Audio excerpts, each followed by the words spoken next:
क्या मोहब्बत है, क्या नजारा है। आजचा टॉपिक बहुत ही अभी सुंदर है रे बाबा। चला तर मित्रांनो, करूया आजच्या टॉपिकला सुरुवात। टॉपिक खूप छान आहे। काठीवाडी शेळी गावरान शेळीला एका दिवसाचा किती किलो चारा लागतो, हा टॉपिक मी का घेतला असेल, आहे का काय अंदाज? कारण मी बरेचसे व्हिडिओ बघितले बघा। काही व्हिडिओमध्ये असं सांगितलं गेलं की इतका टक्के सुका चारा, इतका टक्के ओला चारा, एवढा किलो भरडा, एवढा पावशेर भरडा आणि एवढ्या चाऱ्यात शेळी मॅनेज होऊ शकते। परंतु खरंच एवढा किलो चारा दिल्याने शेळीची तब्येत तशी राहते का, काय होतं का? तर चला बघूया सविस्तर ओमराज रंदेचा हा रिपोर्ट। बघा मित्रांनो, शेळी पालन करत असताना चारा नियोजन नसेल तर शेळी पालन होऊच शकत नाही। ही गोष्ट तेवढीच खरी आहे जेवढी की बिगर शिक्षणाची तुम्ही या सध्याच्या काळात जगू शकता, एवढी ही गोष्ट सोपी आहे। म्हणजे बघा, बिगर शिक्षणाचं तुम्ही जगू शकत नाही आणि बिगर चाऱ्याचं शेळी पालन होऊ शकत नाही। तर बघा मित्रांनो, कसं असतं, तुम्हाला शेळ्या दाखवतो मी। ह्या आहे पुढे काठीवाडी शेळ्या, दिसत असेल। कानाची लेंथ, शिंगाचा बा म्हणजे घेरा वगैरे, हे सगळ्या गोष्टी तर खरं आहेच। परंतु यांचे पोट तुम्हाला दिसत असेल, फुल पोट भरलेले आहे। आणि तुम्हाला सांगू इच्छितो, आता झालेला आहे सकाळचे 9:07 आणि ह्या टायमाला तुम्हाला या शेळ्यांचे असे पोट दिसत असेल का? कारण तुम्ही बघू शकता यात सरू कोणत्या मालात राहिल्या। ह्या शेंगा जे दिसते आहे तुम्हाला, या शेंगा खाते आहे तुरीच्या, जबरदस्तपणे शेंगा खाते आणि जवळपास भरपूर 1-2-3 तास चालते, पण यांची पोट फुगत नाही का? तर आता यांना सवय झाली आहे आणि हे खाल्ल्यानंतर आपण 1 घंटाभर पाणी पाजत नाही, त्याच्यानंतर रवंत करू देतो त्यांना थोडासा, मग पाणी देतो। बघा, एका शेळीला दिवसातून किती किलो चारा लागतो। आता समोर बघू शकता, या शेळीचं वजन कमीत कमी नाही जरी म्हटलं तरी 45 किलो ते 50 किलोच्या आसपास असेल। आरामशीर तेवढं भरते बघा मित्रांनो ही पाट। 45 किलो खूप जास्त वजन नाहीये, तर आरामशीर ही 45 किलोच्या वरच भरणार।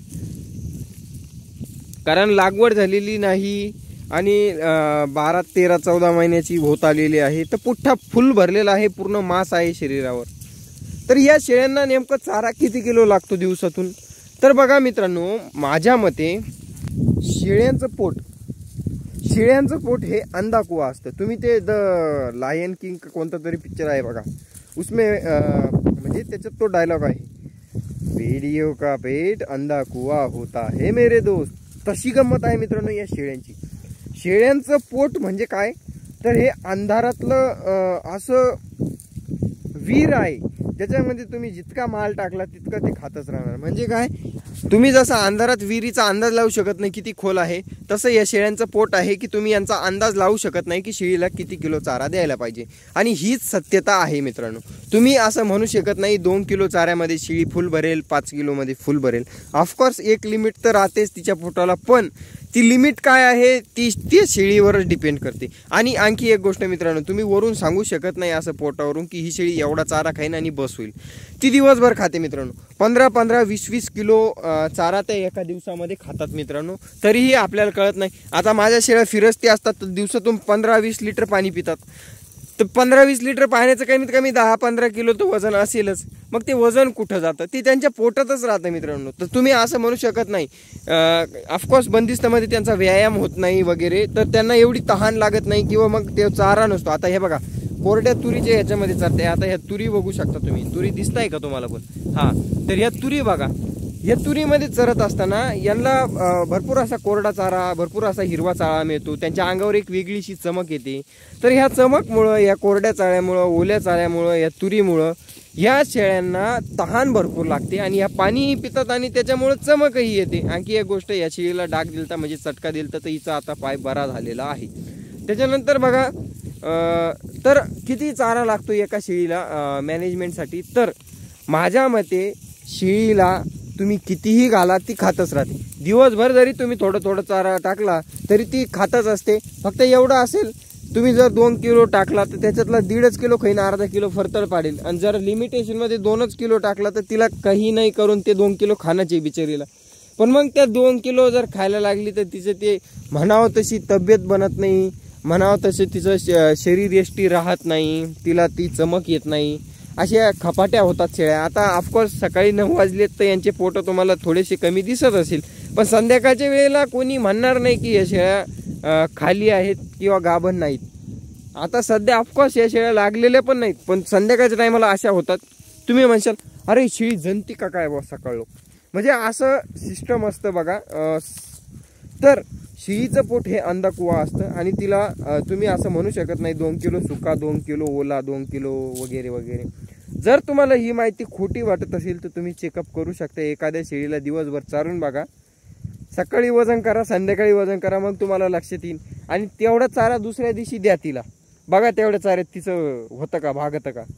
100% ही गोष्ट खोटी ठरणार. जर तिनं आदल्या दिवशी 10 किलो चारा खाल्ला असेल, दुसऱ्या दिवशी ती 11 किलो खाते, कधी 8 किलो खाते, तुम्ही सांगू शकत नाही मित्रांनो. भरपूर चारा लागतो शेळ्यांना. जर तुमच्या डोक्यात असेल NLM स्कीम वगैरे, जर तुम्ही बघत असाल काही वगैरे असं 100 ठेवायच्या 200 ठेवायच्या, तर तुम्हाला ही गोष्ट माहिती असणं खूप गरजेचं आहे की शेळ्यांना चारा हा खूप लागतो मित्रांनो. कारण त्यांचं पोट हे अंधाकुवा आहे, जेवढं टाकलं तेवढं खात राहत्या. आता तुम्ही लिमिटमध्ये दिलं तर बिचारीला तेवढ्यामध्ये ॲडजस्ट करण्याची, पण जर म्हटलं की एवढ्या चाऱ्यात तिचं पोट भरलं पाहिजे तर असं होत नाही मित्रांनो. शेळी जर तुम्ही सकाळी 7ला बी सोडली तर ती संध्याकाळी 6 वाजे लोक चरत राहती, 7 वाजे लोक चरत राहती. मग ती घंटाभर बसन, घंटाभर चरण, एक पाल तोडीन, खाईन बसन, हे असं होत राहील. पण तिच्या अंगावर जी चमक येते ना त्या गोष्टीनं, ती चमक खूप वेगळी असते. तर ऑफकोर्स काठेवाडी असो किंवा उस्मानाबादी असो किंवा कोणतीही शेळी असो, शेळीला चमक येण्यासाठी तिला किती किलो चारा लागतो हे आपल्या हातात नसतं मित्रांनो. हे तिच्या पोटावरच डिपेंड करतं. आता जसं की आपल्यामध्ये असतं, मी वाळेल एकदम वाळतीला माणूस आहे आणि किंवा माझ्यापेक्षा एखादा ढोला बी असेल, तो 1-1.5 पोळीमध्ये भागतं त्याचंवालं, पण शरीर खूप मोठं आहे. आता मी 2-2 भाकरी खातो पण माझं शरीर छोटंच आहे. तर खाण्यावर काही नसतं मित्रांनो, ती पचनशक्ती काम करते, ते पोट काम करतं आणि बऱ्याचशा गोष्टी असतात त्याच्या मागे. तर तुम्ही असं म्हणू शकत नाही की या शेळीला उस्मानाबादी शेळी आहे तर 10 किलो चाऱ्यात भागेल, काठेवाडी आहे तर 15 किलो चाऱ्यात भागेल. काठेवाडी 10 किलो खाऊ शकते, उस्मानाबादीला 15 किलो बी लागू शकतो. तर असं बिलकुल नाही आहे, तिच्या पोटावर डिपेंड करतं आणि भरपूर चारा शेळ्यांना लागत असतो. आता तुम्ही बघू शकता दिवसभर शेळ्या चरतात, तेव्हा कुठं त्यांचं संध्याकाळी थोडा आत्मा शांत होती तरीही संध्याकाळी निघत नाही घराकडं, म्हणजे अशा या शेळ्या असतात. आणि जर तुम्हाला शेळीपालन करायचं असेल तर चाऱ्याचं कॅल्क्युलेशन करून शेळीपालन कधीच करू नका. आडमाप चारा शेळ्यांना लागतो तेव्हा शेळ्या होऊ शकतात आणि तेव्हाच असल्या प्रकारची चमक शेळ्यांवर येऊ शकते. नाहीतर बंदिस्तामध्ये चमक येणं खूप मुश्किल आहे मित्रांनो. बंदिस्त शेळीपालन वाटतं तेवढं सोपं नाही. त्याच्यामध्ये तुम्हाला स्टॉल फिडिंगवर खूप सारा खर्च करावा लागेल, खुराकावर खूप सारा खर्च करावा लागेल. तेव्हा कुठे शेळ्यांना चमक आली तर आली आणि शेळ्या चांगल्या राहिल्या तर राहिल्या, नाही तर खूप अवघड आहे मित्रांनो. बाकी शेळ्या बघू शकता मोकार फुलतुरीमध्ये चरताय. तुम्ही म्हणशाल फुगतीन, तर फुगणार वगैरे काही नाही मित्रांनो. कारण त्याच्या मागे एक कारण असं आहे की शेळ्यांना आता सवय झाली आहे रोजचं तेवढा चारा खाण्याची. बघू शकता. तर आय होप तुम्हाला व्हिडिओ पाहून सगळं समजलंच असेल की काठेवाडी शेळीला किती किलो चारा लागतो दिवसातून. तर असं काहीच नाही आहे मित्रांनो, चाऱ्याचा माप नसतं. पण एक जर ॲव्हरेज जर सांगायचं म्हटलं तर तुम्ही घरी थोड्याफार एक याच्यामध्ये तुम्ही करू शकता, पण त्या पद्धतीची चमक राहत नाही शेळीला. तर चाऱ्याचं नियोजन तुम्ही कमीत कमी कॅल्क्युलेशनवर करू नये. तिच्या पोटाचा अंदाज तुम्ही लावूच शकत नाही कधी, असं माझं मत आहे. बाकी तुमची इच्छा राहिली. शेळ्या बघू शकता काठेवाडी शेळीला किती किलो चारा लागतो. Bye bye, love you all. अशाच नवीन माहितीसोबत साठी चॅनलला सबस्क्राईब करून घ्या, व्हिडिओला लाईक करून घ्या. Bye bye, love you all.